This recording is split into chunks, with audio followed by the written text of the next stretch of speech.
Donc, il faut dire dans ta prière, tu parles à qui? Pourquoi il faut le dire? Parce que toutes les prières ne s'adressent pas à Dieu. Le code est important, donc il te faut un code divin et pour ça, tu dois savoir quelles sont les exigences même de Dieu.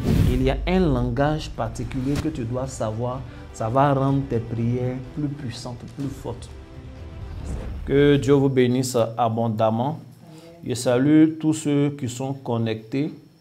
Et nous allons commencer notre enseignement du jour. Aujourd'hui est le dernier jeudi du mois de juin.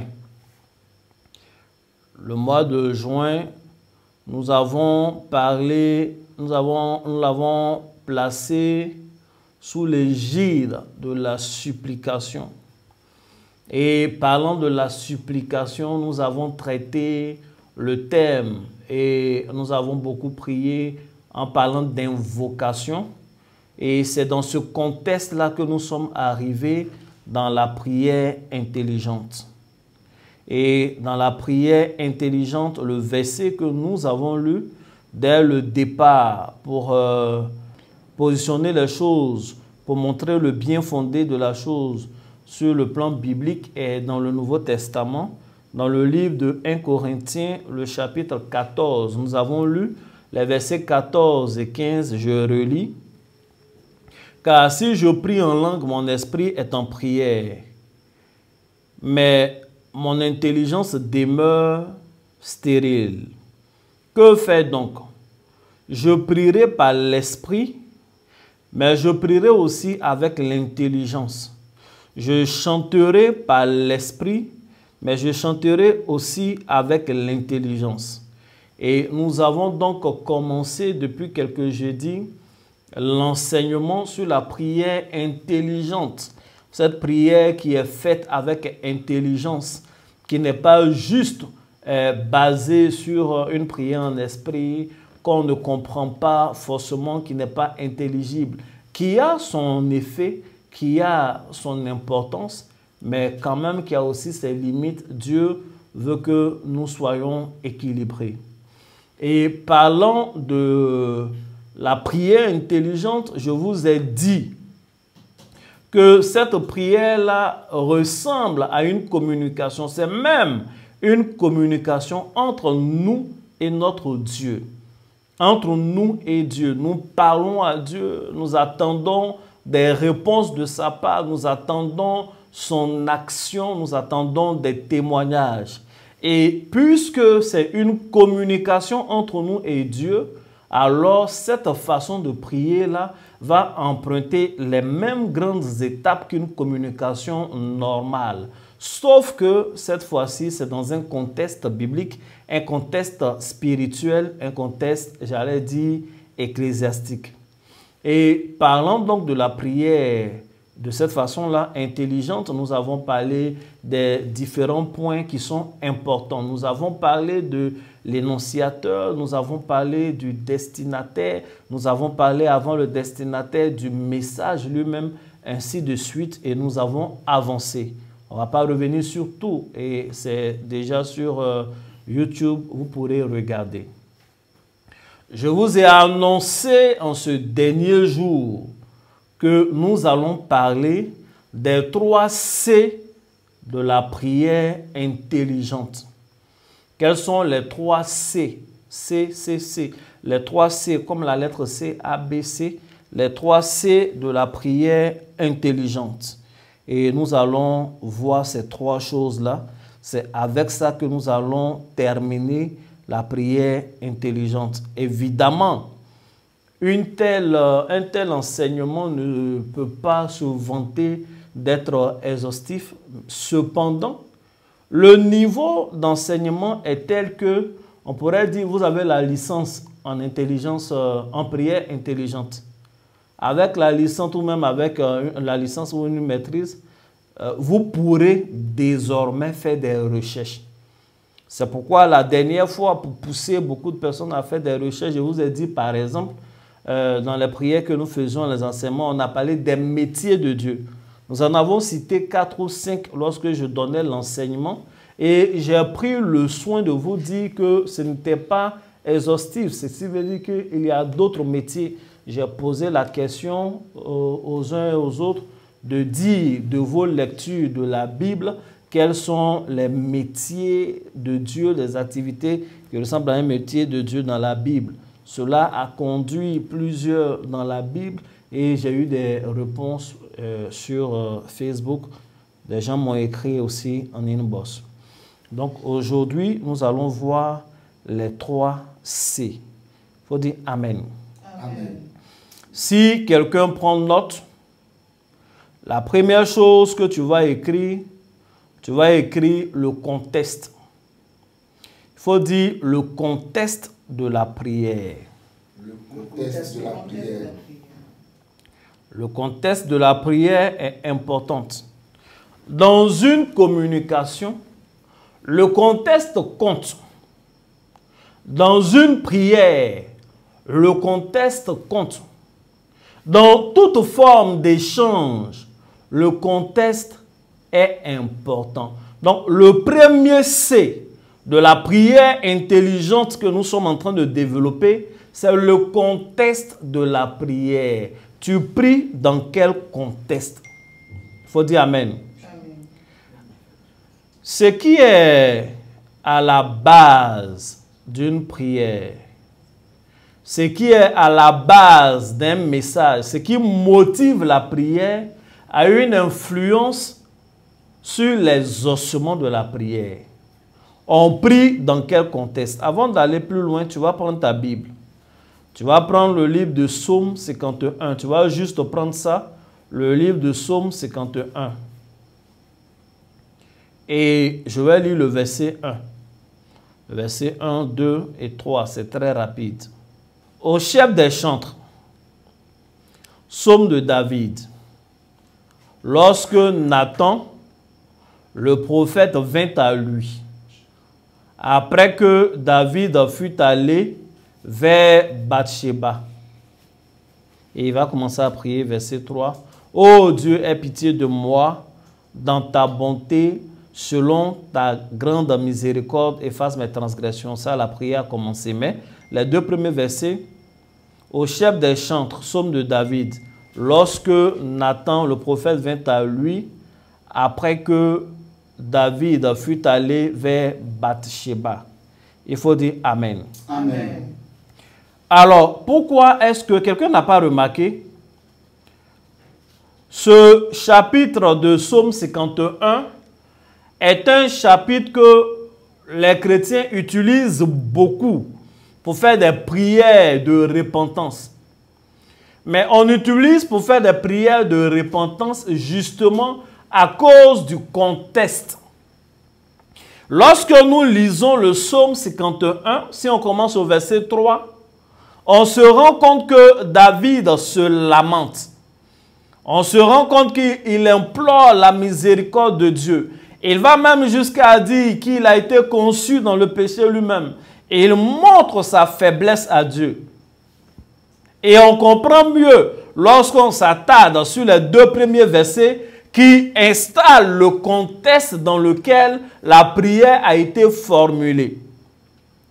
La Bible dit dans le livre de Psaumes, qui est un livre de prière, qui est un livre de proclamation prophétique, un livre de cantique spirituel, la Bible prend le soin de préciser à quel moment cette prière a été faite. Ça veut dire que les événements en cours, les événements passés, le contexte a une influence sur la prière qu'on fait.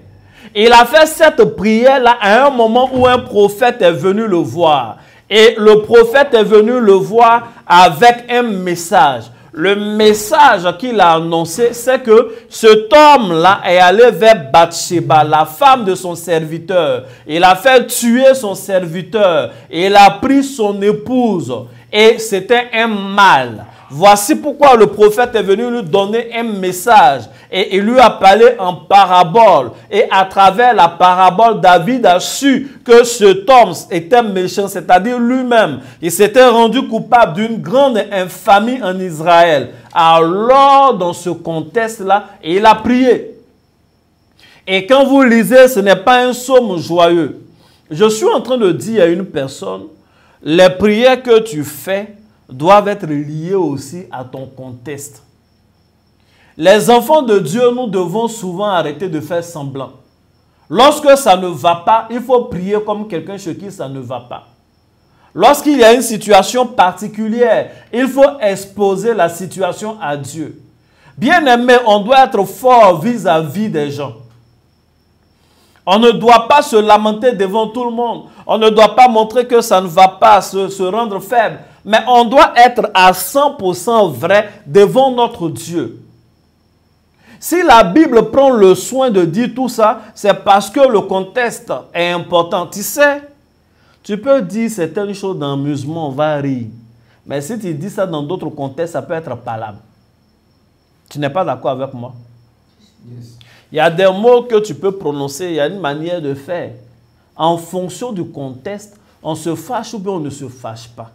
Quand tu es en train de prier, il faut voir comment on appelle le contexte. Le contexte, lorsqu'on est en train de prier, c'est deux choses. Le besoin, la situation réelle, et puis l'objectif qu'on veut atteindre. Entre les deux choses, on peut ajouter le but, c'est-à-dire la raison pour laquelle on veut ce changement. Et je vous ai déjà dit, lorsque vous êtes en train de prier, quel que soit le contexte, engagez toujours l'intérêt de Dieu. Quel que soit ce que vous demandez, engagez toujours l'intérêt de Dieu. Quand vous priez, recherchez l'intérêt de Dieu dans ce que vous cherchez. Amen. Je vais vous lire quelques versets et puis on va passer à autre chose. Je lis rapidement. Psaume 51, verset 1. Au chef des chantres, psaume de David. Lorsque Nathan, le prophète, vint à lui, après que David fut allé à Bathsheba, il y a la prière qui correspond à ça. Psaume 54, verset 1. Au chef des chantres, avec instrument à cordes, cantique de David, lorsque les Iphiens vinrent dire à Saül, David n'est-il pas caché parmi nous? Vous voyez? Donc, le psaume 51, c'est un psaume, 54, c'est un psaume de quelqu'un qui a été trahi. David a fait du bien aux Iphiens. Il les a aidés à combattre leurs ennemis. Et qu'est-ce qu'ils ont fait? Ils ont envoyé des émissaires chez Saül pour dire, le gars que tu cherches, c'est chez nous, il dort. Hein? Il est chez nous. Donc, le contexte change. Dans Psaume 51, le contexte était un contexte d'un gars qui a péché et qui demande pardon à Dieu. Dans le Psaume 54, la Bible précise, c'est un contexte de trahison. Et il est chez les Iphiens, il se croyait en territoire ami parce qu'il a aidé. La Bible dit ils ont envoyé des gens. Et puis regardez comment ça commence. David prie, oh Dieu, il ne croit pas.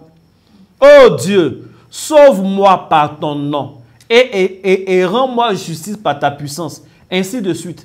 Donc c'est un saut pendant que le gars il est trahi. Sa position a été trahie. Le contexte est important. On ne prie pas comme ça parce qu'il faut prier. Tu ne peux pas avoir toujours la même prière alors que tu n'es pas en train de vivre toujours les mêmes choses. Tu ne peux pas toujours réciter les mêmes choses alors que tu n'es pas toujours confronté à la même situation. Il faut dire Amen. Amen. Donc, et là, il est trahi. Psaume 56, verset 1. Au chef des chantres, sur colombe des térébintes lointains. Hymne de David. Lorsque les Philistins le saisirent à Gath. C'est-à-dire, cette fois-ci, ce n'est pas des gens qui sont allés le trahir chez Saül, qui était roi alors. Mais ses ennemis, les Philistins, sont venus l'attraper. Ils l'ont attrapé où? Ils l'ont attrapé à Gath. Vous savez, Gath, pendant que je suis en train de parler du contexte, je crois que je suis en train de vous donner même le deuxième C en même temps. Mais vous allez mieux comprendre tout à l'heure. Vous savez, à Gath, Gath c'est un lieu particulier. Gath, là, c'est de là-bas, le monsieur là, grand de taille là, Goliath. C'est de là-bas Goliath était originaire. C'est le village de Goliath. Or, Goliath là, c'est David qui l'a tué. Et Goliath, il n'y en avait pas un seul. À Gath, ce sont des géants qui étaient là-bas. Et les géants de là-bas, avec un esprit revanchard, ont attrapé celui qui a tué leur frère. Donc la Bible précise dans le psaume 56, c'est lorsqu'ils l'ont attrapé et puis on devait le tuer, voici la prière qu'il a faite. Lorsqu'il était dans la main des gens qui voulaient se venger de lui, voici la prière qu'il a adressée à Dieu. Lorsqu'il était dans la main des géants, il ne savait plus comment se battre. Il n'avait pas de fronde avec lui et il était sur leur territoire. Voici la prière qu'il a adressée à Dieu. Bien-aimé, je suis en train de te donner de la connaissance. Hein. Donc, le contexte est important. Et quand tu lis, c'est différent du psaume 51 où il demandait pardon. Quand tu lis, c'est différent de psaume où ils sont allés dire qu'on va l'attraper. Ils sont allés dire à Saül, Saül n'était pas encore là. Et je vais vous lire progressivement, on avance. Psaume 59. Au chef des chantres, ne détruis pas. Hymne de David. Lorsque Saül envoya cerner la maison pour le faire mourir. Cette fois-ci, Saül est déjà là. Il a envoyé des gens, ils ont entouré la maison. On n'a pas encore attrapé David. Il a une prière pour ça. Est-ce que vous voyez un peu?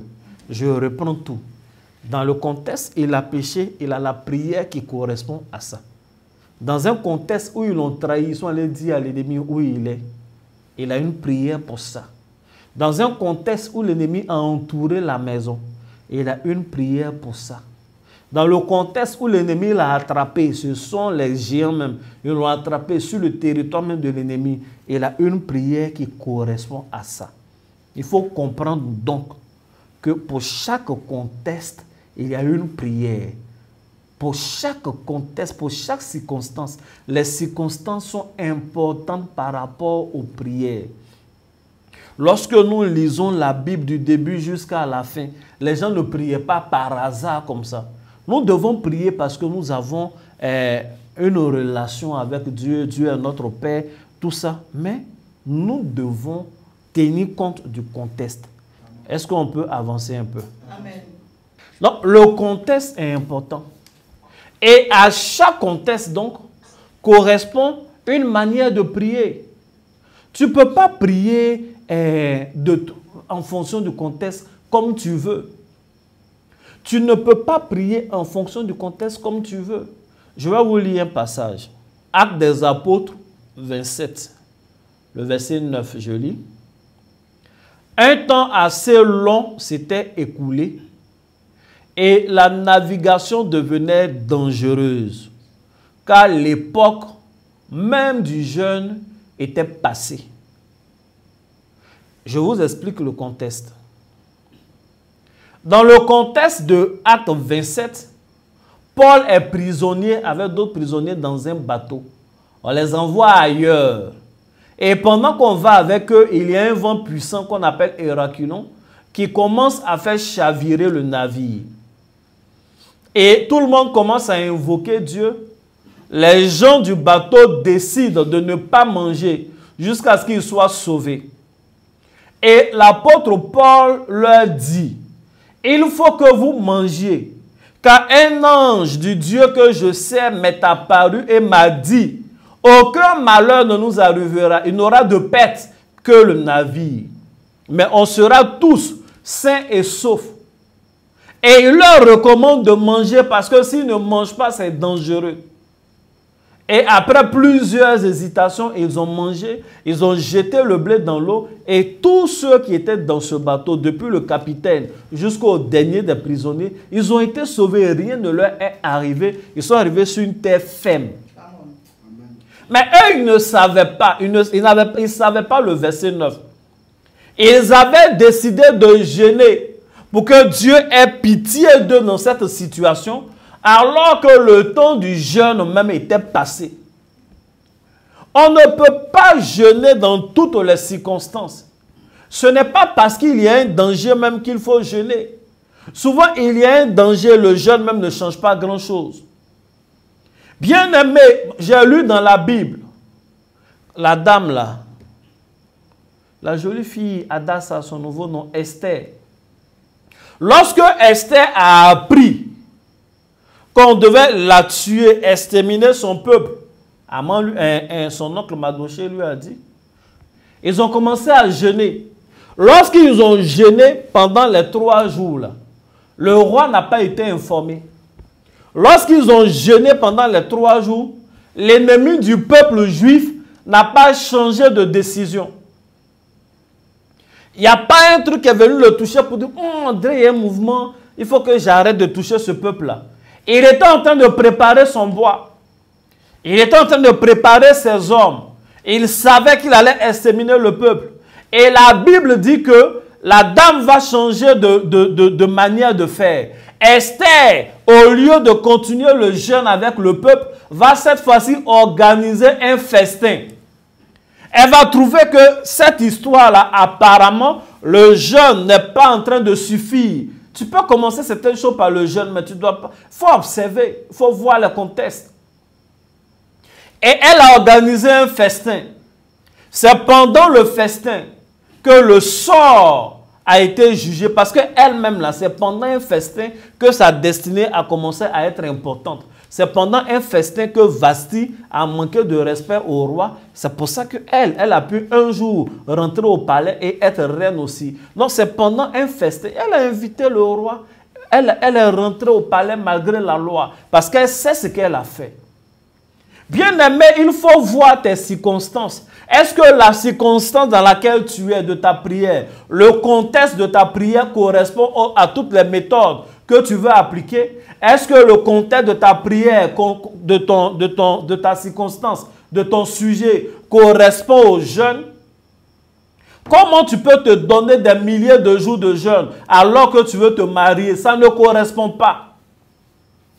Comment tu peux te donner plusieurs jours de jeûne alors qu'on dit tu es malade, l'estomac est perforé, puis toi tu veux jeûner? Ça va tuer ton corps, ton esprit va aller vite vers Dieu. Il faut tenir compte, ce n'est pas tout. Tous les sujets ne répondent pas devant une offrande. Tous les sujets ne répondent pas devant un jeûne. Tous les sujets ne répondent pas devant la repentance. Ce n'est pas toujours que c'est à cause d'un péché que tu souffres. C'est pourquoi il faut demander le discernement et il faut réfléchir. On est en train de parler de la prière intelligente. Tout ne correspond pas à tout.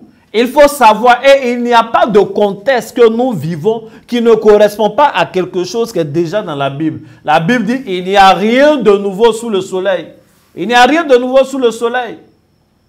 Il n'y a absolument rien de nouveau sous le soleil. Peu importe ton domaine d'activité, peu importe tes défis actuels, la parole de Dieu est complète. Et l'Esprit de Dieu nous enseigne. Et il y a quelque chose qui correspond mieux dans le contexte où tu es là. Lorsqu'on est en train de prier pour chercher le travail et puis on est en train de prier pour combattre là, ce n'est pas la même chose. Il faut dire Amen. Amen. Est-ce que je peux avancer? Amen. J'avance parce que je sais que vous avez déjà retenu le premier C. Alors, si quelqu'un prend note, le premier C, c'est quoi? C'est le contexte.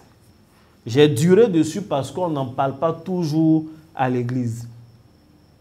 J'ai duré dessus parce qu'on n'en parle pas toujours à l'église. C'est le contexte qui nous impose une manière de faire. C'est le contexte qui nous impose une méthode. C'est le contexte qui nous impose quelle partie de Dieu, vous comprenez ce que je veux dire? On a déjà parlé de ça. C'est le contexte qui nous impose quel Dieu invoquer. C'est le contexte qui nous impose le qualificatif à utiliser. C'est le contexte qui nous impose le nom à prononcer. C'est le contexte qui nous impose le deuxième C dont je vais parler, le code à utiliser. Est-ce que quelqu'un a dit Amen? Amen. Le deuxième C dans la prière intelligente, c'est le code. C'est le code. Il faut dire le code. Le code. Le code est important. Le code, je lis la définition, est un moyen utilisé pour transmettre un message. Si je t'écris un message, le message est fait en code, c'est l'alphabet. L'alphabet est un code. Si tu sais lire, tu vas comprendre ce que j'ai écrit. Si on t'a appris à faire l'abécédaire, je ne sais pas comment on dit, Bo, a, ba, tu vas savoir de quoi je parle. Si on t'avait jamais parlé de ce code-là et qu'on t'écrit une lettre, tu ne sais pas ce truc-là même, ça veut dire quoi. Donc, le message ne te parvient pas. Donc, imagine, tu envoies un SMS à quelqu'un qui ne sait pas lire. Est-ce que ta prière, est-ce que ton message va passer? Donc, il faut connaître le code. Et il faut connaître la personne à qui tu t'adresses. Est-ce que c'est un code qui rentre dans ses habitudes? Tu vas mieux comprendre quand je vais avancer. Donc, c'est ça qui est le code. Il y a une manière de parler. Il y a des messages. On va voir quelque chose. Je vous ai parlé. Je vous ai dit que la prière commence lorsque le groupe est ouvert. Et le groupe était ouvert assez tôt. Il y a un message, un premier message. Et dans le message, peut-être que vous allez revoir l'image, il y a un code, enfin, il y a un tableau où il y a beaucoup d'écritures. Les écritures sont jaunes, etc. Je ne sais pas si vous voyez de quoi je parle. Et la question qui est posée, c'est que vous inspire cette image? Et la première réponse, quelqu'un dit, cette image m'inspire un voyage, le voyage tout simplement. Une autre personne, elle dirait à dire, c'est un programme de vol.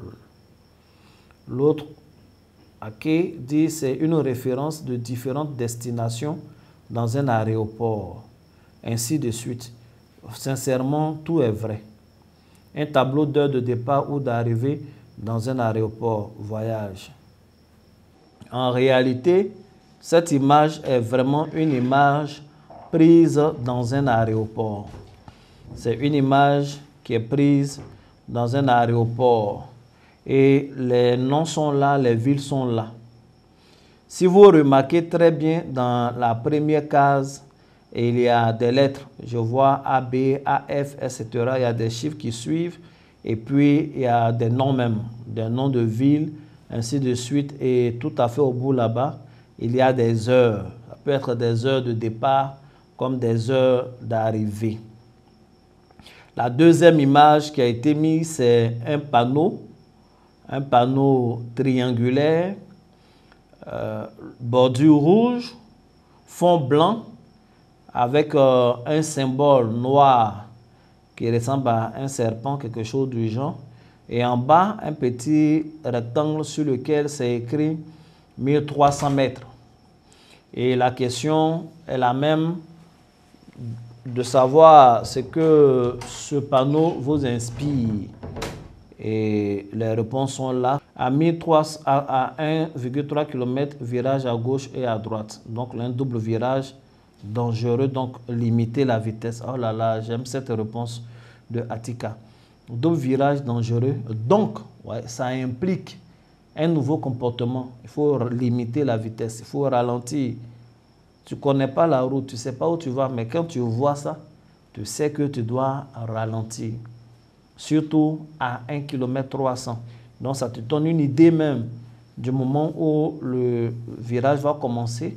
Et tu sais, le premier virage, si ça commence à gauche ou à droite, tout est là. Et tu sais que c'est dangereux. Donc, c'est ce panneau-là, voilà, Rosine l'a dit aussi, qui est un panneau qui signale un double virage à 1300 mètres. Amen. La toute dernière image, c'est ce gros truc blanc. Il y a des lettres de l'alphabet ABC jusqu'à Z. Il y a des chiffres de 1, il y a 0. Il y a l'écriture SOS, comme Mayday dont nous avons parlé. Et puis devant chaque lettre de l'alphabet, devant chaque chiffre, il y a des points, des traits plus ou moins longs, n'ayant pas les mêmes tailles. La même question étant posée, Elisha nous a dit directement que c'est l'alphabet Morse. Une autre personne nous dit toujours que la ressource, que c'est l'alphabet Morse. Ainsi de suite, d'autres reviennent. Il n'y a pas d'autre chose. Hein. Toujours est-il que c'est l'alphabet Morse. Mon fils Adjé dit, c'est le code Morse international. C'est un code permettant de transmettre un test à l'aide de séries d'impulsions. Ah oui, ça, il est dans son métier. À l'aide de séries d'impulsions courtes et longues, qu'elles soient produites par des signes ou lumière, une lumière, un son ou un geste. Ça veut dire qu'on peut parler comme ça, en faisant des signes comme ça, sans faire le son, si quelqu'un voit le signe. Ça peut être un signal lumineux, ça peut être un son, en tapant quelque chose, surtout quand les gens sont sinistrés dans des endroits, ils peuvent vous parler. Et effectivement, c'est l'alphabet Morse. Et c'est un alphabet particulier qui permet de parler comme ça a été indiqué par les uns et les autres, notamment Adjé, l'évangéliste. Que Dieu vous bénisse. Donc, nous sommes en train de parler de quoi? Nous sommes en train de parler du code. Je veux que tu écoutes bien, comme je t'ai dit, ça ne peut pas être exhaustif. On peut ne pas lire tous les versets, mais je veux que tu comprennes le principe. Et à partir du principe, tu pourras faire des recherches. Tu pourras poser des questions en aparté. Ça va te rendre puissant sur le plan spirituel. Ça va te donner de la connaissance. Lorsqu'on est en train de prier, le code qu'on utilise pour transmettre notre message à Dieu est important. C'est extrêmement important. Ce n'est pas toutes les prières qu'on fait juste en parlant. Même celles pour lesquelles on parle, la prière intelligente doit suivre une codification, une certaine façon de faire.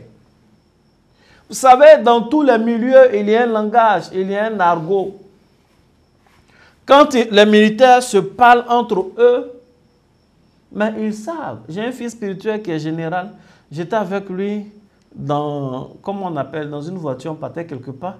Et puis ils t'ont dit, waouh, regarde le bâtiment. Moi, je cherchais le bâtiment parce qu'on était sur l'autoroute. On était en pleine brousse. Il n'y avait pas de maison et puis il me parlait d'un bâtiment. Après, il voulait me parler d'une voiture. Mais c'est quoi? Un bâtiment, une voiture. Où est le rapport? Mais chez eux, la voiture est un bâtiment aussi. C'est mobile, mais un bâtiment. Qui parmi vous, lorsque tu as acheté ta voiture, tu allais dire en famille, ah, je viens d'acheter un nouveau bâtiment. Tu es à Abidjan, tu appelles au village. Ça va, oui, bon, moi aussi ça va chez moi, j'ai acheté mon bâtiment. Je vais vous envoyer, vous allez voir. Vous êtes sûr que les vieux là vont vous écouter? Ils vont couper, ils vont dire celui-là, il se fout de nous. Même si on dit Abidjan, il va acheter, il va penser à maison. Parce que nous autres, quand on parle, le bâtiment là, c'est la maison où on est assis. Mais chaque milieu a un langage. Et logiquement, en parlant, en conversant avec quelqu'un, on sait à peu près de quel milieu il vient. Si vous remarquez, même les hommes de Dieu, quand ils prêchent, on sait souvent quel est leur background, quel genre de choses ils ont étudié, etc. Parce que, et puis aussi, on se met à jour en fonction de ceux à qui on parle. Comme on entend parler sur Internet, on peut prendre n'importe quel exemple. Mais si tu vas, par exemple, dans un milieu précis, tu as un message à faire passer, tu vas utiliser les choses de ce milieu précis. Donc, pour qu'un message passe mieux, il faut utiliser le code de ce message. Or, ici, notre message est une prière. Et notre destinataire, c'est Dieu. Donc, nous devons avoir les codes spirituels. Nous devons avoir les codes divins. Et les codes spirituels et les codes divins sont de plusieurs natures. La première chose que tu dois savoir, la première chose que tu dois observer pour détecter des codes, ce sont les exigences lui-même de Dieu. Dieu a certaines exigences qui doivent te permettre de savoir que c'est un code. Le code est important. Donc, il te faut un code divin. Et pour ça, tu dois savoir quelles sont les exigences même de Dieu. Et Dieu a plusieurs exigences. Et en fonction de ça, on décode les choses. Il y a des codes que tu dois avoir. Il y a un langage particulier que tu dois savoir. Ça va rendre tes prières plus puissantes, plus fortes. C'est vrai, je suis là pour aider plusieurs. Je suis là pour vous aider. Mais je suis là surtout pour vous rendre indépendant vis-à-vis de l'homme, mais attaché à la spiritualité divine, à la spiritualité christique, à la spiritualité de Jésus-Christ pour avancer. Il y a plusieurs codes. Je vais vous donner les différents codes, quelques codes, et vous allez faire vos recherches. Il faut dire Amen. Amen. Je veux que tu prennes ta Bible. On va lire quelques éléments. Quand tu vois qu'on insiste sur quelque chose, c'est que c'est important. C'est que c'est important. Il faut dire Amen. Amen. Je vais lire quelques versets. Je vais aller vite. Exode 28, verset 31. Tu feras la robe. Tu feras la robe de l'éphod entièrement d'étoffe bleue. Il faut dire Amen. Amen. Tu feras la robe de l'éphod entièrement d'étoffe bleue. Ça, c'est, comment on appelle, le premier verset que j'ai lu. On va rester dans le livre des Exode 26, verset 14. Il dit, tu feras pour la tente une couverture de peau de bélier teinte en rouge et une couverture de peau de dauphin par-dessus. Il faut dire Amen. Amen. Exode 35, verset 23.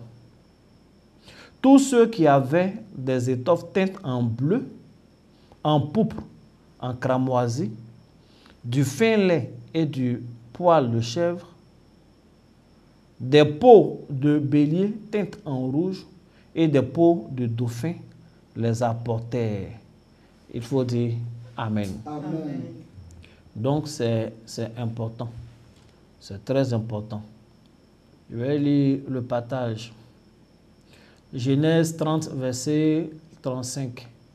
Ce même jour, il mit à part les boucs rayés et maquetés, toutes les chèvres tachetées et maquettées, toutes celles où il y avait du blanc et tous ceux qui étaient noirs, parmi les brebis, et les remit entre les mains de ses fils. Il faut dire Amen. Amen. Je vais lire un tout dernier, un vrai dernier. Je sais, vous êtes tellement intelligent, je sais que vous avez compris déjà le premier code dont je veux parler. Est-ce que quelqu'un n'a pas compris?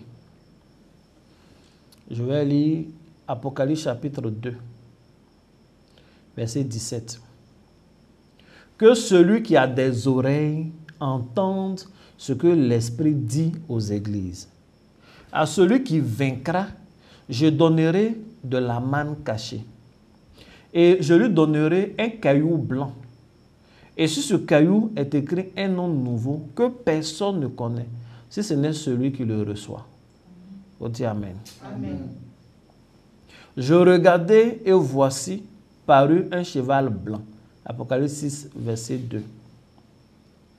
Ainsi de suite. Vous connaissez les 4 chevaux d'Apocalypse.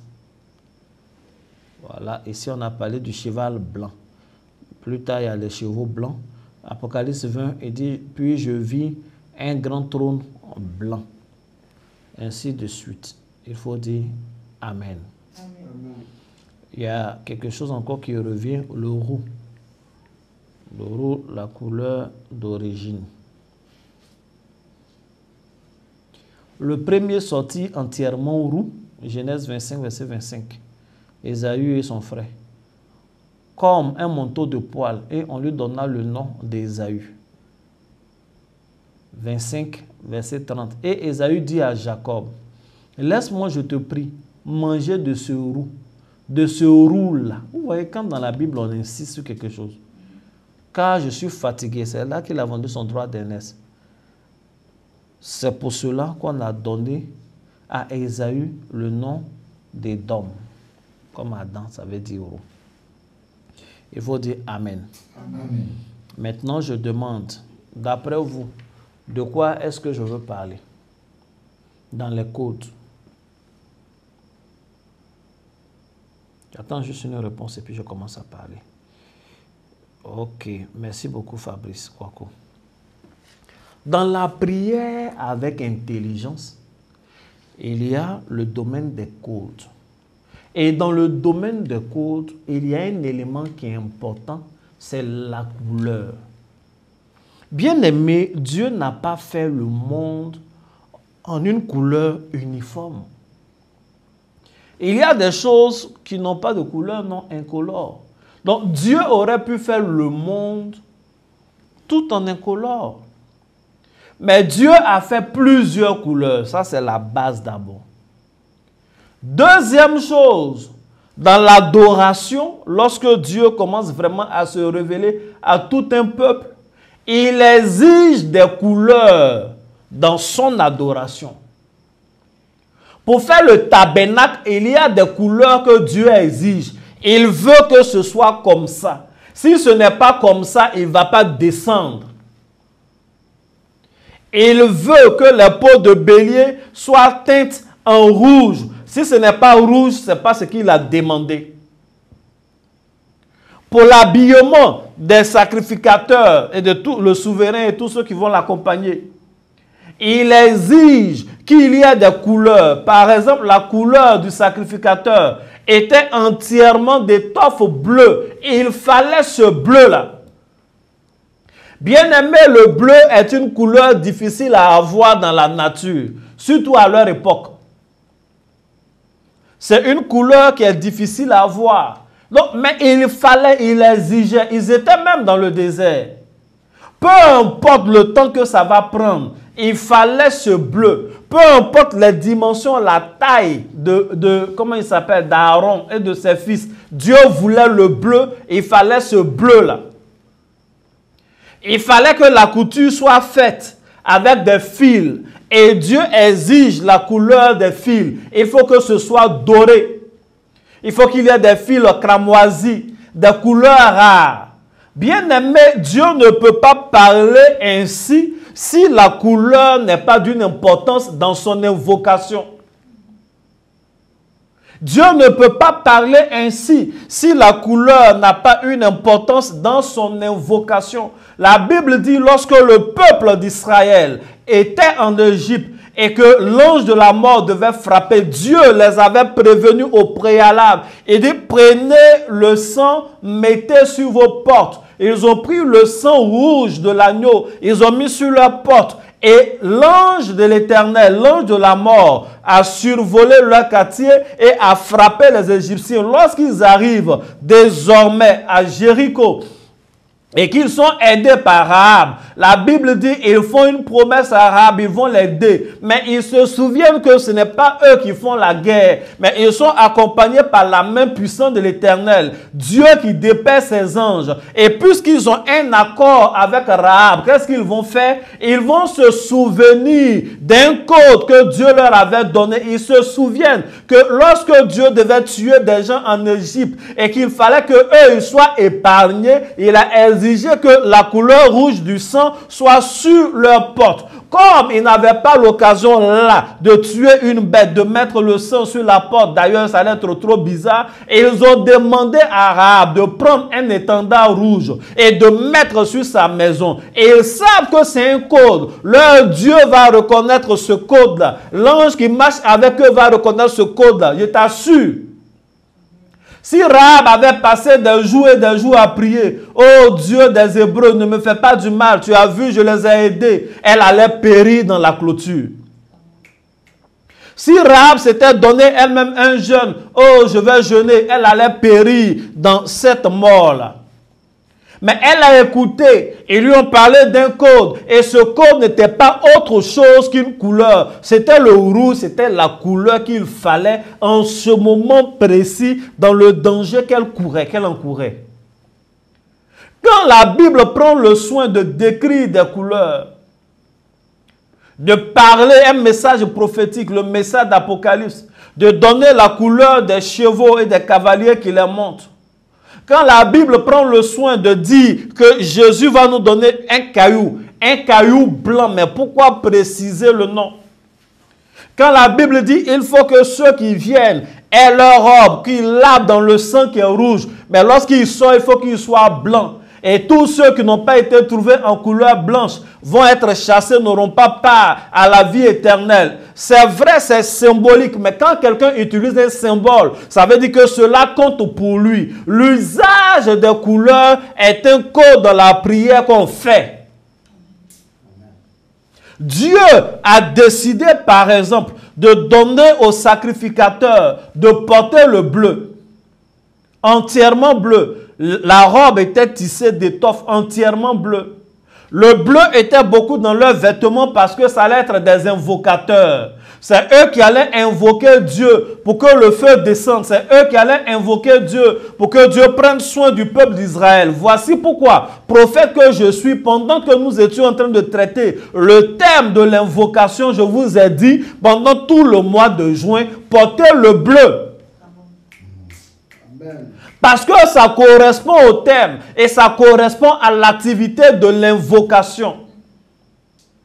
Ce n'est pas par hasard que les couleurs dominantes lorsqu'on regarde les cieux et les eaux de loin, ça a l'air bleu. On dit scientifiquement que l'un donne sa couleur à l'autre. Mais nous, nous sommes sur la terre et nous invoquons Dieu. Il faut que nous ayons l'apparence de ce qui vient du ciel. Il faut que nous soyons en bleu. Voici pourquoi pendant notre période d'invocation, on était en bleu. Ce n'est pas toujours qu'il faut être en blanc. Le blanc est très important, on va en parler plus tard. Mais il faut comprendre déjà le code des couleurs. Il faut comprendre le violet. Moi, je vois souvent, bon, chacun, comme les enseignements sont différents, mais souvent je vois des gens, il est pasteur. Il vient à peine d'être pasteur, ça fait 3 semaines il est pasteur. Et puis il secoue un habit pastoral, tout est violet. Pourquoi tu fais ça? Bon, je ne sais pas, mais il y a souvent même là, c'est la promotion. C'est la première fois qu'ils sont en train de sortir. Et puis ils portent une couleur épiscopale, une couleur des évêques. Ça fait 2 semaines que tu es pasteur. Et puis toi, ton habit pastoral est violet. Ah bon? Mais les gens ont fait des trucs comme ça, on ne comprend pas. On fait des trucs comme ça, on ne comprend pas. Et ça qu'on va dire, on fait la publicité des catholiques encore. Mais quand vous allez regarder le prêtre catholique, il a plein d'habits comme ça. Et puis il a des différents morceaux, ça n'a pas la même couleur. Aujourd'hui, tu viens, il y a un qui est en vert, d'autres fois il est en tout blanc, un autre jour il est en noir. Tu penses qu'il s'habille comme ça. Il faut lui demander, on lui a dit ça au séminaire. Mais ça a une importance. Ça a une importance. Quand tu prends tous les livres prophétiques, tous ceux qui ont eu des visitations divines, ils donnent toujours des descriptions en insistant sur des couleurs qu'ils ont vues. Bref, de toutes les façons, si Dieu lui-même, quand il se présente à l'humanité et qu'il demande qu'on l'adore, si dans le système d'adoration qu'il met en place, il exige qu'il y ait des couleurs, c'est que les couleurs font partie des codes dans la prière. Il faut dire Amen. Amen. Il faut dire Amen. Amen. Je suis obligé d'avancer. Donc, dans les codes, il y a les couleurs. Et les couleurs, on peut les utiliser en fonction de ce qui est écrit dans la Bible. Vous savez, les couleurs comptent. Ce n'est pas par hasard qu'on a des gens qui ont pris tout l'arc-en-ciel pour faire leur drapeau. Ils savent le message qu'ils envoient. Et le message qu'ils envoient en réalité, parce que beaucoup y sont mais ils ne savent pas. Le message qu'ils envoient ne s'adresse pas à nous. Ça ne s'adresse pas à leurs camarades, ça s'adresse à personne d'autre qu'à Dieu. Ça s'adresse à Dieu lui seul. C'est à Dieu qu'il parle. Leur drapeau n'est pas un message pour les humains, c'est un message pour Dieu. Mais c'est un message blasphématoire. C'est un message insultant vis-à-vis de Dieu. Parce qu'en réalité, c'est un signe d'alliance. Lorsque Dieu a regardé comment on appelle, le péché dans Genèse 6 et qu'il a frappé le monde. Finalement, quand il a tissé alliance avec l'humanité à travers Noé, le symbole de cette alliance, c'était un arc-en-ciel. Et quand l'arc-en-ciel est sorti, il dit qu'il ne va plus frapper l'homme. Parce qu'il y a alliance entre lui. Donc quand ils font leurs choses là, et puis ils prennent cet arc-en-ciel, ils mettent sur eux, c'est leur drapeau. En fait, c'est un message, ils disent à Dieu, voilà, quand même tu as dit que tu ne vas pas. C'est pourquoi il y a les gens qui disent, mais pourquoi Dieu ne les frappe pas? Non, il ne faudrait pas que Dieu les frappe. Prions pour eux. Prions pour eux, parlons, discutons. Le monde évolue, on reste des humains ensemble. Le monde évolue très bien, pas forcément positivement, vous savez que non. Mais comment on appelle ce drapeau-là? Logiquement, devait être un drapeau au moins des juifs ou des chrétiens. Et les juifs, on utilise, comment on appelle ça? Le chandelier, où il y a également toutes les couleurs de l'arc-en-ciel dessus. En fait, c'est une invocation. Et il y a des prières que nous faisons où on allume les couleurs, on prend le violet, on prend l'indigo, on prend le bleu, on prend le vert, on prend le jaune, on prend l'orange, on prend le rouge, tu les disposes.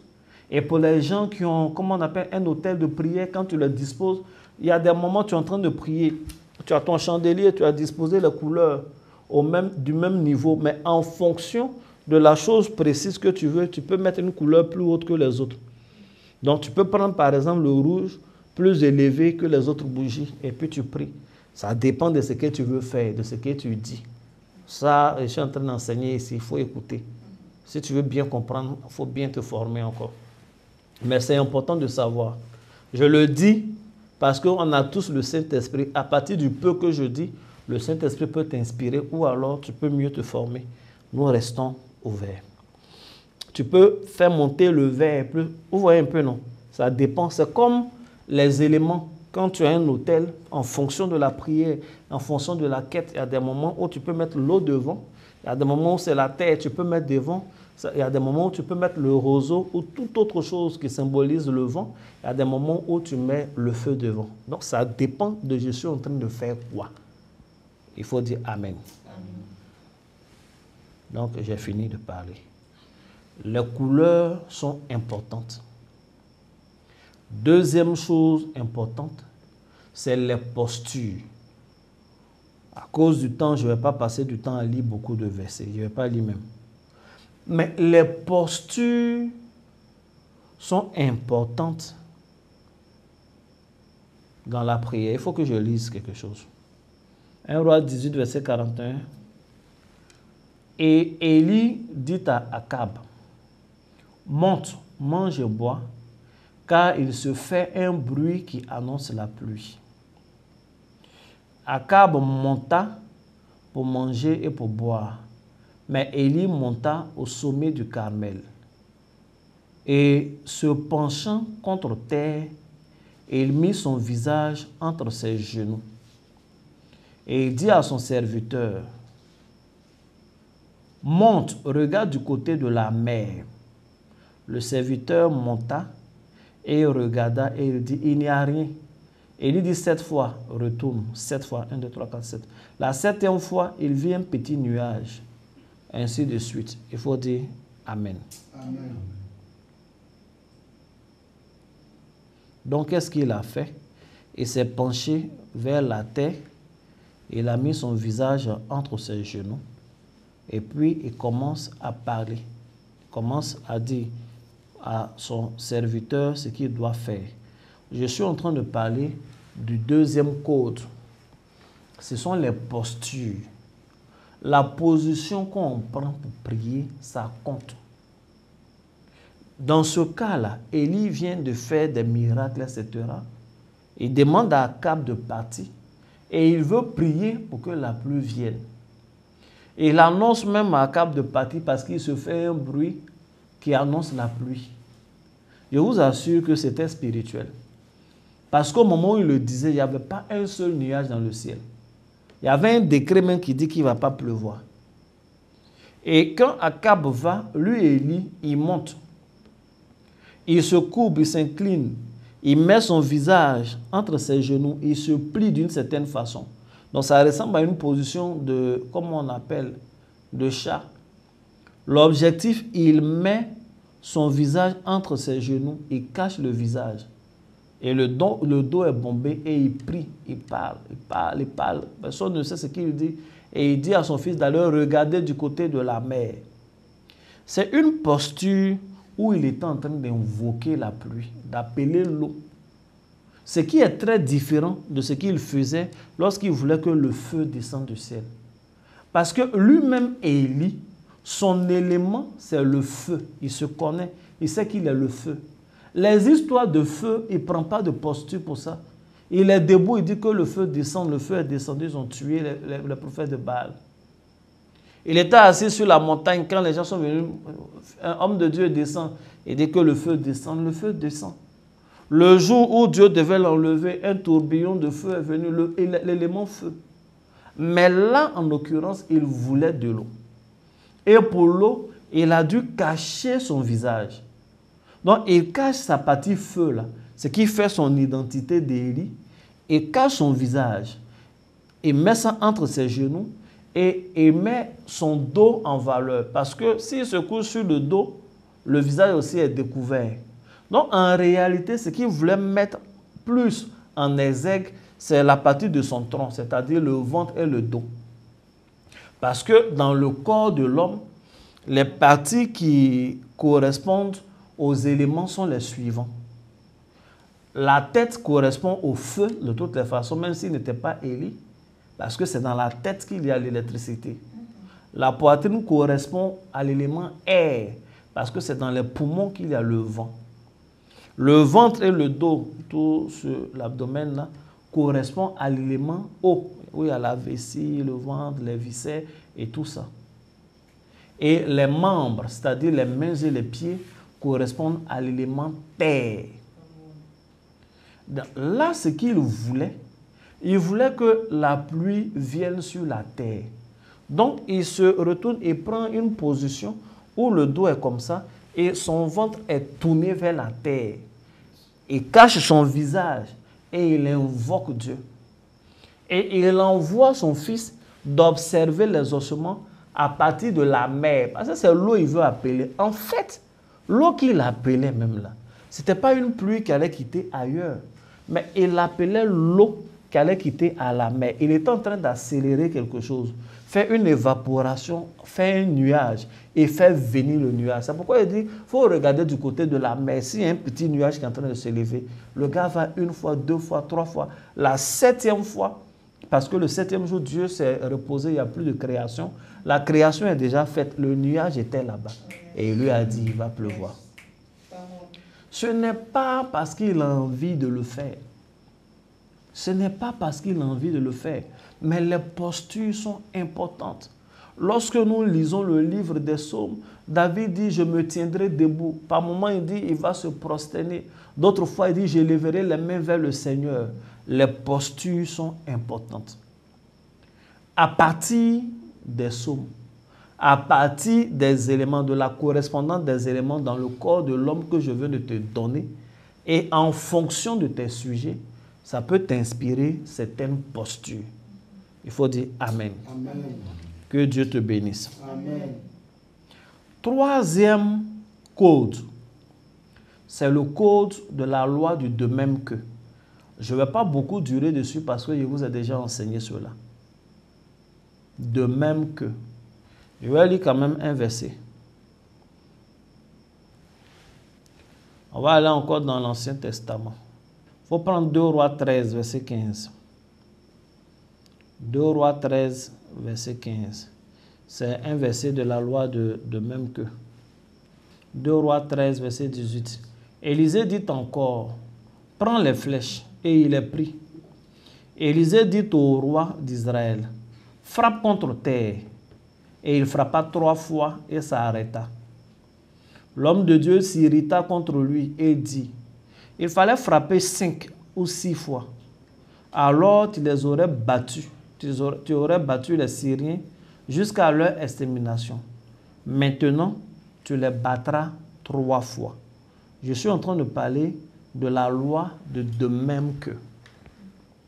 Dans la loi de même que, on prend les éléments matériels et on pose des actions et cela a une influence spirituelle.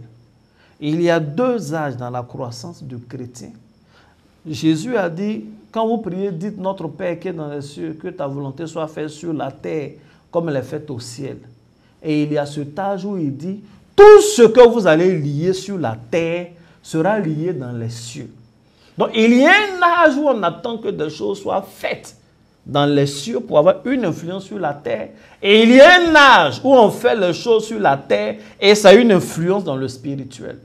La Bible dit dans le Nouveau Testament, un monsieur est venu, il a pris la ceinture de Paul, Agabus. Il s'est attaché, il a dit de même qu'il a attaché. Celui à qui appartient cette ceinture, c'est ce qui va lui arriver. Paul est parti, ils l'ont attrapé, ils l'ont mis en prison, ils l'ont attaché effectivement.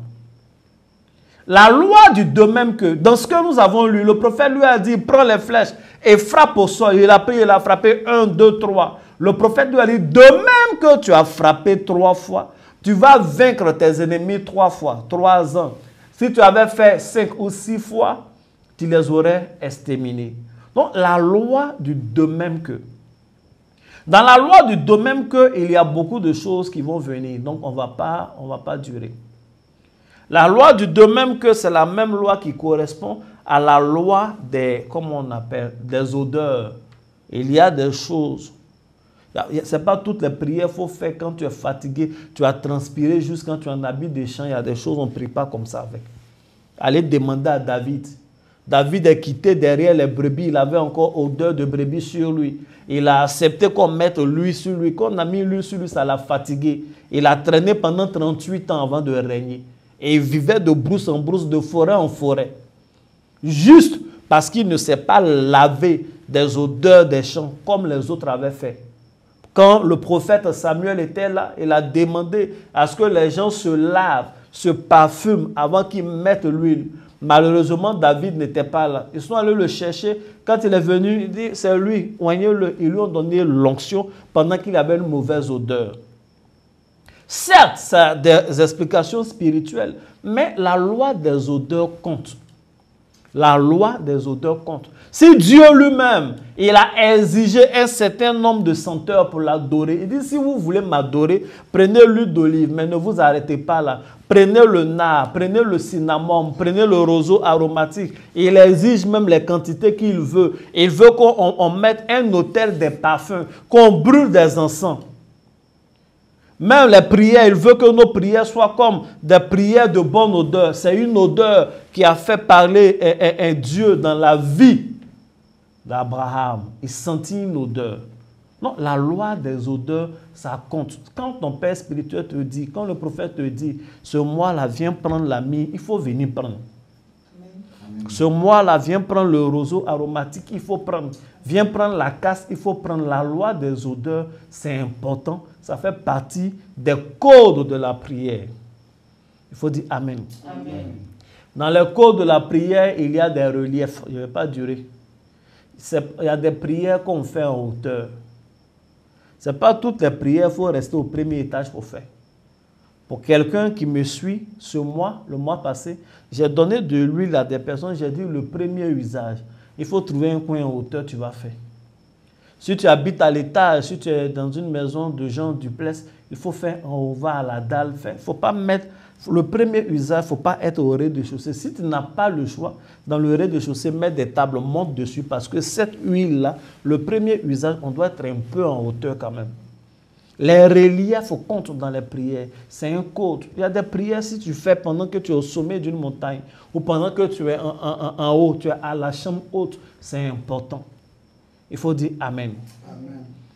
Les heures, ça compte. Ainsi de suite. Les reliefs là, c'est un code de prière, ça compte. Il y a un homme de Dieu dont le nom m'échappe au Nigeria qui voulait vraiment que Oyedepo l'impacte. Il a fait tout ce qu'il fallait, épater, machin, tout et tout. Et puis un jour, le patriarche Oyedepo l'a appelé. Il est venu. Il a fait monter dans son avion jet privé. Vous voyez, non? Il y a les prières, il faut retenir ça. Il y a les prières qu'on doit faire dans les hauteurs. Si tu es au rez-de-chaussée, il faut mettre une table. Tu vas monter dessus pour prier. Si Dieu t'a fait la grâce, tu as du duplex, il faut prier en haut. Si tu montes dans l'avion, monte dans l'avion. Ou bien si tu es dans une zone naturelle, tu peux aller sur une montagne, va. Papa au dépôt a jet privé, il est monté dans un jet privé. L'essentiel, c'est d'être en haut. Et lui a dit, monte avec moi. Ils sont montés. Et puis il était dans l'avion. Il a parlé en langue, ils ont parlé en langue, dit des mystères. Mais il fallait qu'ils soient dans la hauteur. Ils arrivent, ils atterrissent, et pour lui, ils vont aller dans un autre coin, peut-être vont ça. Non, hein, ils atteignent là quelque temps, le temps d'avoir les autorisations des opérateurs de l'aéroport. Ils ont refait demi-tour. Ils sont repartis, ils ont atterri, c'est fini, il faut partir. Mais sa vie a changé. Il est devenu autre chose. Parce qu'il a fait la bonne prière avec la personne qu'il faut et avec le code qui était bien. Je suis convaincu que si pour cette prière-là, on l'avait mis à genoux, on met la main sur sa tête, on prie. Si quelqu'un a remarqué, je parle surtout à mes fils, là, quand je reçois des personnes, il y a des gens que je mets à genoux pour qui je prie. Il y a des gens, quand ils veulent se mettre à genoux, je leur dis restez assis. Et puis je prie pour eux. Il y en a que je fais lever pour prier. Oui, je tiens compte des postures. On a parlé d'un certain sujet de prière. Les gens veulent faire certaines choses. Je ne peux pas te faire te lever pour prier pour toi. Je dis non, reste assis. Et puis je prie. Il y a des gens à qui j'impose les mains. Je touche la tête, même si c'est rare. Il y a des gens, quand je dois prier pour eux, je ne m'arrête pas en face d'eux, je m'arrête derrière eux et je touche leurs épaules. Il y a des gens, quand je dois prier pour eux, c'est mon pied que je prends pour toucher leurs pieds. Allez-y, demandez à Moïse. Dieu lui a dit, il faut prendre le sang, il faut faire le mélange là. Il faut toucher le lobe droit de Aaron. Il faut toucher son pouce droit. Il faut toucher son gros orteil droit. Et il sait pourquoi.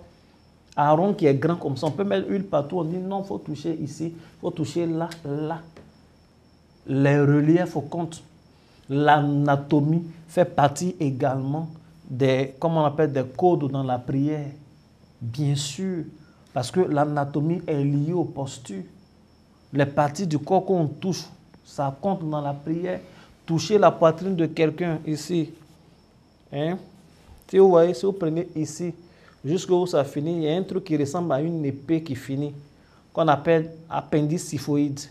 C'est comme le bout d'une épée qui est terminée. Mettre la main là, surtout le pouce, avec de l'huile, mettre là pour prier pour quelqu'un. Mais ce n'est pas une petite prière. Ce n'est pas une petite prière. Mais bon. En 2 minutes, en quelques heures, on a fait 1 heure peut-être. Sur Internet, on ne peut pas tout dire, mais ça compte. Prier ici, là, ce coin-là, ça compte. Allez-y demander aux vieilles, là. Elles-mêmes, elles connaissent. Quand tu viens, je suis malade, j'ai mal à la tête. Toi, tu dis tu as mal à la tête, elle prend l'âme pour tracer sur ton poignet. Pourquoi? Pourquoi ces poignées-là est tracées? Elle sait ce qu'elle cherche. Elle sait ce qu'elle cherche. Donc, l'anatomie, ça compte dans la prière. Les postures qu'on prend, ça compte dans la prière. Si tu veux comprendre les mystères, un dernier passage. Je vais vous lire un dernier passage. Est-ce que si on fait un séminaire, vous allez venir? Yes. Amen. Parce que la Bible dit dans les derniers temps, la connaissance doit se répandre. Je sens quelque chose de divin qui me pousse à enseigner. Je veux que vous grandissiez. Je veux que vous grandissiez. Il y a beaucoup de choses. Donc tout ça là, c'est important. Amen. Amen. Un autre jour, on va en parler. Je voulais vous parler des éléments de la chambre haute qui sont des codes dans la prière. La Bible dit, la femme a dit à son mari, faisons une petite chambre haute, je crois que c'est 2 Rois 4. Faisons une petite chambre haute pour le prophète. Faisons la petite chambre haute avec des murs. Mettons-y un lit, un chandelier, une table, une chaise, afin qu'il s'y retire lorsqu'il vient. Donc, l'homme de Dieu, son activité, c'est la prière. C'est un homme mystérieux. C'est un grand prophète. Et la femme, qui est l'Église, dit, faisons un mur. C'est-à-dire, nous, les hommes spirituels, l'Église, le peuple de Dieu, nos enfants spirituels, doivent faire pour nous des chambres hautes. Tu veux sentir l'onction de ton Père spirituel. Fais pour lui une chambre haute. Mets-y un lit. un chandelier, une table. Vous voyez, non, une table, ça veut dire que ce n'est pas pour toutes les prières en jeûne. Il y a des prières pour lesquelles on mange. Une chaise veut dire que ce n'est pas pour toutes les prières on reste debout. Il y a des prières pour lesquelles on s'assoit. Un lit veut dire, ce n'est pas pour toutes les prières, comme on appelle, qu'on reste debout ou assis. Il y a des prières pour lesquelles on se couche. Il y a des prières pour lesquelles on se repose. Il y a des choses pour lesquelles il faut dormir même. Si tu ne dors pas, ça ne va pas arriver. Lorsque Saül est arrivé chez le prophète Samuel, il lui a dit, tout ce que tu es en train de dire là, j'ai compris, mais il faut te coucher. Dormons d'abord. Demain matin, je vais te parler. Donc, ce n'est pas par hasard qu'un prophète, comme par exemple, je te dis, il y a un centre de retraite ici, il y a des choses, il faut venir dormir. Il y a des gens qui viennent dormir, je parle avec eux seulement qu'à la fin. Je veux que tu dormes, tu viens et te donnes somme, tu dors. Il faut dormir d'abord parce que le fait de passer sur ce lit-là, ça va te faire rentrer dans un repos. Je sais ce que je fais. Ce n'est pas technique, c'est mystique. Ce n'est pas artistique, machin, c'est mystique, c'est spirituel. C'est pour régler les choses. Quand on bâtit une chambre haute, là, déjà il y a un mur, mais elle insiste, elle dit avec des murs. Vous n'avez pas vu le roi Ézéchias, quand ils sont venus lui dire qu'il va mourir, il a fait quoi? Il a tourné vers le mur pour prier. Et Dieu a ajouté 15 coudées sur sa vie. Donc les murs, là, ça a une importance. Ça va rappeler les œuvres qu'il a faites. Les murs, c'est quelque chose. Bref. Donc, dans ça, c'est un gros code de la prière. Ça, c'est pour tout le monde, mais c'est surtout pour les hommes de Dieu. Les hommes d'esprit, soyez comme ça. Un chandelier veut dire qu'on prie à bougie. On met bougie pour prier, on prie avec le feu. On a mis le chandelier pour lui. Les gens avaient allumé leur bougie la première fois que le Saint-Esprit est descendu. Ça n'a pas gêné. Quand ils ont dit les 120 étaient dans la chambre haute, on ne peut pas monter dans une chambre haute sans allumer les bougies. Les bougies là, étaient allumées et puis le Saint-Esprit est descendu. Le Saint-Esprit n'a jamais eu un problème avec les bougies. Non, quand tu allumes une bougie, c'est que c'est une religion hindoue. Il faut être un culte pour dire des choses comme ça. Un culte spirituellement et dans la culture biblique. Et dans Actes des Apôtres, la Bible dit qu'il y avait beaucoup de lampes dans la chambre lorsque Paul prêchait. Qu'est-ce que tu veux qu'on dise encore? Dans Apocalypse, on va aller trouver Jésus lui-même au ciel. On dit image au milieu de 7 chandeliers. Donc, si tu n'aimes pas faire de bougies pour faire des prières, il ne faut pas aller au paradis. Parce que quand tu vas arriver là-bas, il y a bougie dans le chandelier. Là. Si tu veux faire demi-tour, tu fais. Il n'y a pas au du milieu aussi. Est-ce que quelqu'un a dit Amen? Amen. Donc, en gros, je pense que je vais fermer. Vous savez, le code, c'est long, c'est beaucoup. Mais je vous ai donné énormément. Je vous enseigne comme on enseigne les universitaires. Parce qu'à partir de ce que je vous dis, non seulement c'est beaucoup, mais vous pouvez avoir tellement d'applications avec l'aide du Saint-Esprit et vous pouvez faire des recherches. Il faut dire Amen. Amen. Le troisième et dernier C, on ne va pas durer. Le contact. Le troisième C, c'est le contact. Le contact. Premier C, conteste. Deuxième C, code. Troisième C, le contact. Premier code, conteste. Deuxième code, premier C, conteste. Deuxième C, code. Troisième C, le contact. Le contact, c'est, comment on appelle, l'élément qui permet au destinataire de savoir tout de suite que c'est à lui qu'on parle. Dans la communication, quand on est en train de parler, on parle, tout le monde peut entendre. Mais est-ce que le message est destiné à tout le monde?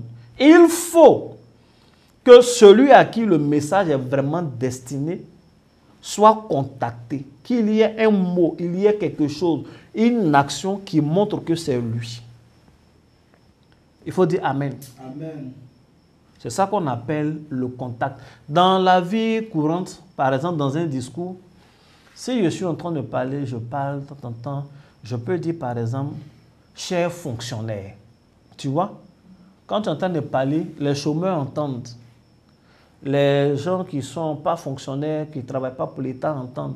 Mais quand tu dis cher fonctionnaire, les fonctionnaires savent que cette partie-là, ce que tu vas dire, c'est pour eux que tu vas dire. Et nous, les hommes de Dieu, dans nos prédications, on fait beaucoup.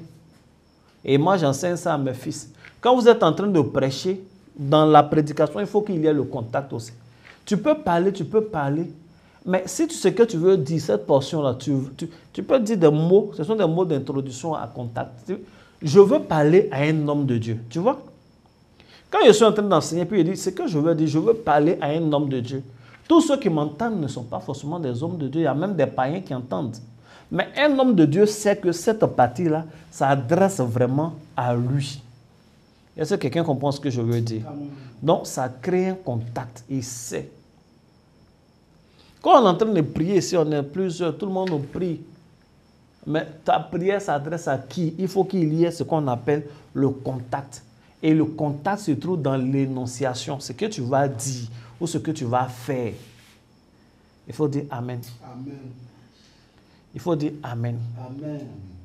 Sincèrement, hein, si je prends une sardine et que j'ai des chats ici et que je mets dans l'assiette du chat, il n'y a pas un de mes fils qui va venir manger. Même s'il avait faim. Parce qu'il sait que c'est nourriture des chats. On a mis ça dans l'assiette du chat. Donc quand le chat va voir, il se sent, il est contacté. On n'a même pas dit son nom. Mais il sait que c'est pour lui, il va manger. Il ne va même pas poser une question à quelqu'un. Et il ne va pas se cacher pour le faire. Il faut dire Amen. Amen. Bref, le contact, on en a parlé un peu, mais je n'avais pas dit ça de cette façon, se crée à partir du nom que tu invoques. Le contact se trouve dans l'énonciation. Donc, il faut dire dans ta prière, tu parles à qui? Pourquoi il faut le dire? Parce que toutes les prières ne s'adressent pas à Dieu. Il y a des prières qui doivent s'adresser à toi-même. Est-ce que je choque quelqu'un? C'est pas, toutes les prières ne s'adressent pas à Dieu. Quand on est en état spirituel, on est en train de prier, toutes les prières ne doivent pas s'adresser à Dieu. Il y a des prières qui s'adressent à toi-même, à ton homme intérieur, à ton âme. Tu peux donner des ordres, des recommandations à ton âme. Tu peux dire à ton âme, mon âme, relève-toi. David le faisait. Mon âme, bénis le Seigneur. Même si les situations sont bizarres, mon âme, je te parle, bénis le Seigneur. Il y a des prières qui s'adressent aux anges. Anges des cieux, louez l'Éternel. Ou d'autres choses. Il y a des prières qui s'adressent aux éléments. Dieu même a dit au prophète, parle à la terre, dit terre, terre, terre. Jérémie 22. Il a dit à ses disciples Jésus, si vous avez la foi comme un grain de sénévé, vous ne direz pas à Dieu, vous ne direz pas aux hommes, vous ne direz pas à un ange, mais vous direz à cette montagne, jette-toi dans l'eau et elle va vous obéir. Donc il y a des prières qui doivent s'adresser à la montagne. Il y a des prières pour lesquelles tu ne dois pas parler à Dieu, tu dois parler au problème. Il y a des prières pour lesquelles tu dois parler à la maladie, tu dois parler à la stérilité, lui dire que tu ne veux plus d'elle. Il y a des prières où tu dois parler au problème. Vous direz à la montagne. Non, toutes les prières ne sont pas faites pour aller au ciel. C'est pourquoi Jésus est mort sur une croix. Quand il meurt sur une croix, il établit une réalité spirituelle horizontale, c'est-à-dire entre nous et les choses qui sont autour de nous. Et il établit aussi une réalité spirituelle verticale, c'est-à-dire de la terre vers le ciel et du ciel vers la terre. C'est pourquoi il est mort sur une croix. Il n'a pas été pendu. Donc les mains comme ça, il nous donne un pouvoir, si c'est qui est autour de nous. On peut parler à l'eau. Il doit avoir un contact avec l'eau. La Bible dit, lorsqu'il y avait la tempête et que Jésus était dans la barque, quand ils l'ont réveillé, il n'a pas regardé au ciel pour prier. Il a menacé le vent, il a parlé. Les disciples étaient étonnés. Il a dit, silence, tais-toi. En fait, c'est un bruit de l'eau et du vent qui faisait cette tempête. Il a dit, silence, tais-toi. Et la tempête a cessé. La Bible dit, les gens se sont posé la question, qui est donc celui-ci à qui le vent et l'eau obéissent? Donc, il a parlé au vent, il a parlé à l'eau. C'est ça le contact. On peut parler aux entités, ainsi de suite. Donc, voici ce que je voulais vous dire en ce dernier jour. J'espère que ça a été enregistré. Si c'est le cas, après, vous verrez sur YouTube. J'espère que tu as pris note. Nous avons terminé avec cet enseignement de la prière intelligente. Est-ce que quelqu'un peut acclamer Jésus? Le mois de juillet, nous serons encore là. Nous allons parler les jeudis, nous allons prier les samedis. Et le thème que nous allons traiter pendant tout le mois de juillet, c'est aura et réputation. Pendant que nous sommes en train de finir, en ce dernier jour, prends une offrande et il faut s'aimer sur tout ce que nous avons fait. Je déclare au nom de Jésus que Dieu te donne une intelligence surhumaine dans tes prières. Amen. Que tes prières soient précises. Amen. Que tes prières soient efficaces. Amen. Que Dieu te fasse grâce. Amen. Et que toutes tes prières se soldent par des témoignages éclatants. Que chaque fois que tu vas te retrouver dans l'assemblée, quand on va prier, que tes prières soient particulières aux yeux et aux oreilles de Dieu. Que chaque fois que tu vas te retirer dans le secret seul pour prier, que tes prières montent comme une offrande de parfum agréable. Que Dieu change ta situation. Que Dieu t'exauce. Que Dieu te fasse baigner dans l'univers de l'exaucement. Que la main de Dieu soit sur ta vie. Et il faut prendre ton offrande, il faut faire par tous les moyens que vous connaissez, Orange Money, Wave, MTN Money, ainsi de suite. Et viens faire ton offrande en présentiel aussi. Que Dieu te bénisse, que la main de Dieu soit sur ta vie. Shalom, à bientôt.